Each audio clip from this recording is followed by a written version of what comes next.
Assalamualaikum warahmatullahi wabarakatuh. Baiklah, di sini kita akan membahas materi tentang hakikat sholat. Apa itu sholat? Sholat menurut bahasa adalah doa, rahmat, berkah atau istighfar. Menurut istilah, hubungan antara hamba dengan Tuhan menurut tata cara dan tuntunan sesuai ajaran Nabi Muhammad SAW. Salat merupakan ibadah yang mengandung unsur akwal, perkataan atau bacaan, dan af'al, perbuatan tertentu yang dibuka dengan takbir kepada Allah serta diakhiri dengan salam.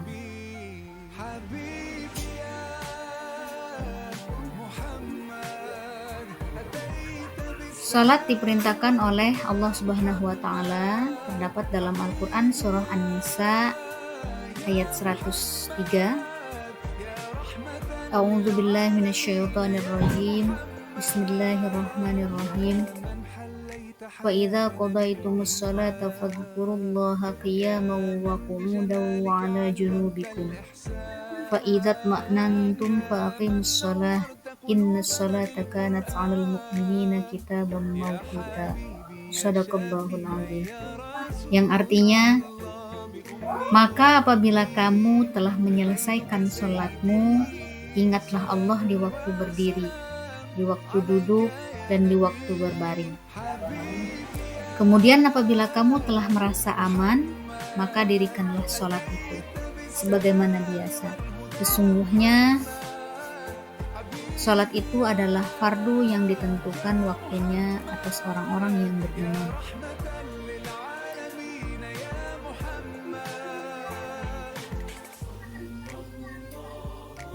Ada beberapa yang harus kita ketahui, yaitu ada syarat wajib sholat, syarat sah sholat, dan rukun sholat. Syarat wajib sholat.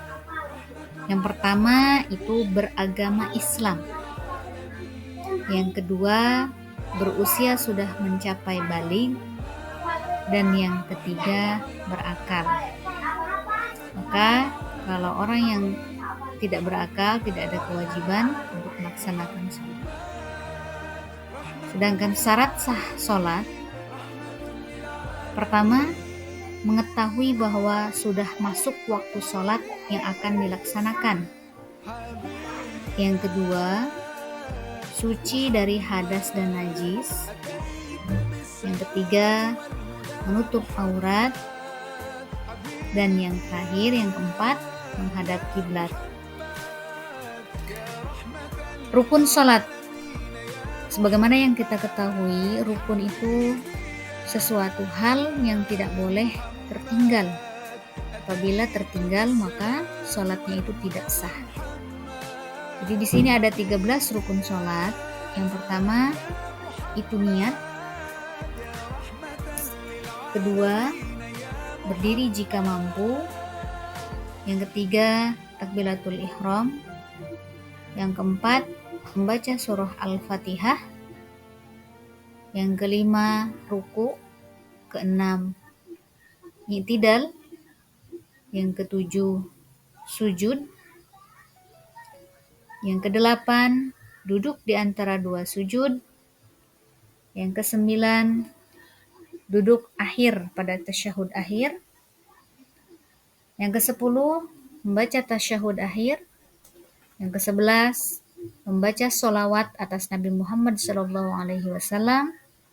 Yang ke-12, membaca salam pertama ke kanan. Dan terakhir, ke-13 itu tertib atau sesuai dengan urutan rukun sholat.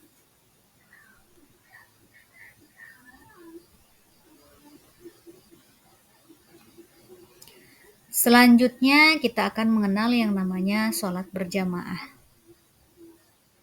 Sholat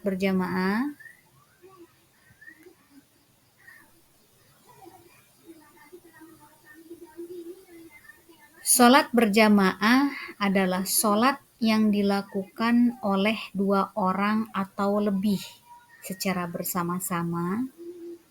Dalam sholat berjamaah, Satu orang ada yang menjadi imam dan yang lainnya menjadi makmum. Sholat berjamaah paling sedikit dikerjakan oleh 2 orang. Dalam sholat berjamaah, ada orang yang di depan atau disebut dengan imam atau pemimpin sholat, sementara yang di belakang yang mengikuti imam disebut dengan makmum sholat. Hukum sholat berjamaah itu adalah sunnah muakkad. Artinya sunnah yang sangat dianjurkan atau diutamakan untuk dilaksanakan atau dikerjakan. Keutamaan sholat berjamaah adalah mendapatkan pahala sebanyak 27 derajat dibandingkan dengan sholat sendirian atau munfarid.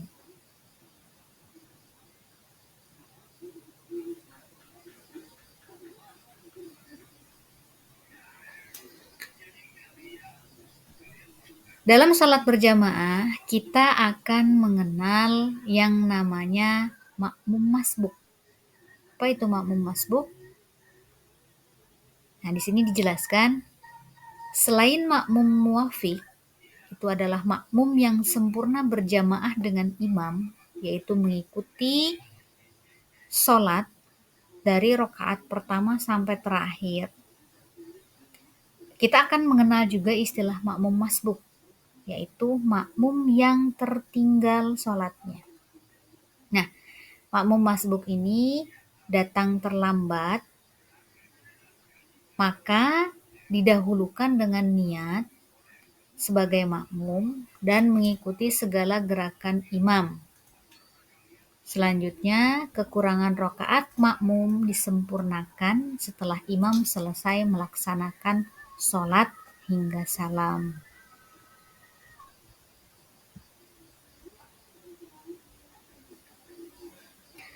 Sholat itu adalah kewajiban umat Islam, baik laki-laki ataupun perempuan, dan merupakan amalan yang akan pertama kali dihisab oleh Allah Subhanahu wa Ta'ala. Maka hikmah-hikmah sholat berjamaah itu diantaranya yang pertama, meningkatkan ukhuwah Islamiyah. Yang kedua, apabila pemimpin salah, maka makmum berhak mengingatkan. Yang ketiga, meningkatkan ketaatan kepada pemimpin selama pemimpin itu benar. Yang keempat, menumbuhkan sikap sosial, tenggang rasa, saling menghargai antara yang satu dengan yang lain. Dan yang kelima, melatih kedisiplinan.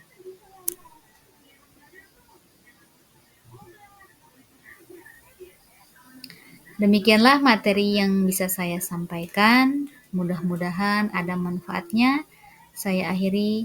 Assalamualaikum warahmatullahi wabarakatuh.